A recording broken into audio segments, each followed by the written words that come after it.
Hello, my name's Ian Stewart. I'm the Chief Economist at Deloitte. I want to take you through the findings of the latest survey of Chief Financial Officers for the third quarter. Now, our previous survey, the Q2 survey, was done in the immediate aftermath of the UK's vote to leave the European Union. It showed an absolutely dramatic fall in business confidence and risk appetite. This latest survey, carried out 3 months on, shows a bit of a bounce in sentiment and risk appetite and revenue expectations, but it's not a strong one, and absolute levels of most of our indicators are still pretty low, so they do point to a slowdown in growth through next year.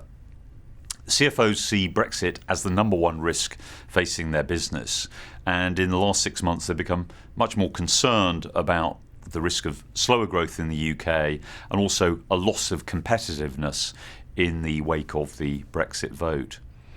Perhaps not surprisingly, CFOs are wary of taking risk of expanding their business. Only 18% say now is a good time to take risk onto their balance sheet. And in terms of how they run those balance sheets, there is a big focus on defensive strategies. So the number one priority for CFOs in terms of their balance sheet is actually cutting costs. Now, looking further ahead, we did ask CFOs how they thought the business environment would be affected by Brexit in the long term. 2/3 thought that Brexit would lead to some deterioration in the UK business environment. So quite negative long-term expectations there.